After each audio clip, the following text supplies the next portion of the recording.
Hello and welcome to No Peekies, No Pakkas, my new video series where we take a video look at some of the games I've been playing lately. Mainly so I don't feel I have completely wasted my time with them. Today we have Hot Wheels Beat That, an Activision published licensed kart racer where you essentially play as the 1/64th scale Hot Wheels cars themselves. All the tracks are themed like they're part of some kid's actual Hot Wheels track, and the setups have the shortcuts, multiple paths, boosts and weapon pickups you would expect for this type of game. This is a well-crafted game that suffers for only one major problem, and that is the difficulty. It is way too hard for its intended audience. My nephew barely made it through one lap of the first race before handing me the controller and watching the pro play. This game can be unforgiving. As an example, watch this running commentary of a full-track playthrough.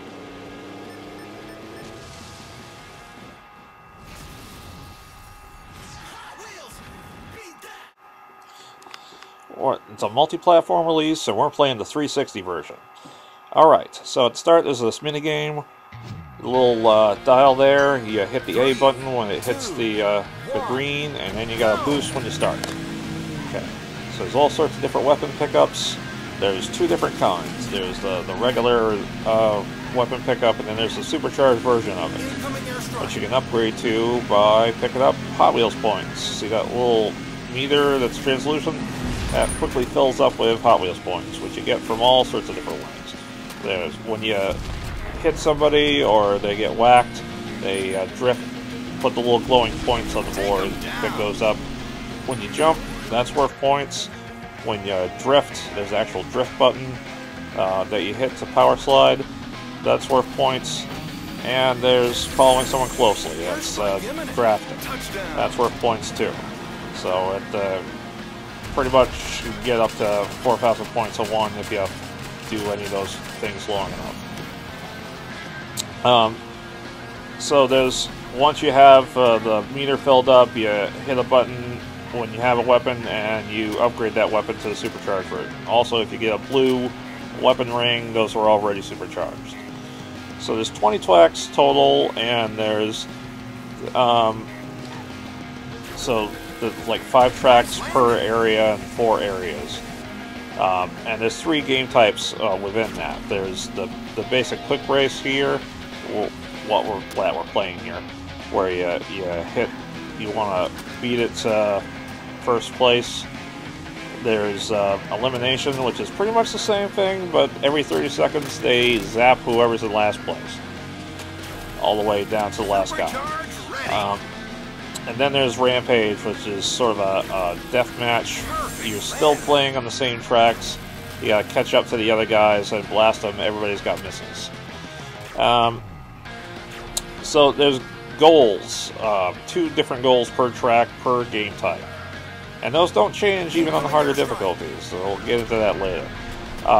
So there's stuff like you gotta get so many points. You gotta get so many points for drifting, or drafting, or jumping, or a total of the bunch. There's weapon placements like drop a mine in the machinery area, sort of thing. There's beat with a certain car. Those are probably the most annoying because those don't get any. Those get just harder and harder as you get to the harder difficulties, because the car doesn't change. It's one of the starter cars. And as you play through, you kind of got to play in order, because you're unlocking tracks and better cars as you play. Which means to get through the game totally, you basically got to play through it 3 times. Once on each difficulty rating. So that makes the game kind of more hardcore than most kart racers tend to be. And that's partially why this game's difficulty is a little bit harder than the average kid who loves kart racers and or Hot Wheels is going to be able to handle. You can see you can pretty much get caught on any piece of geometry.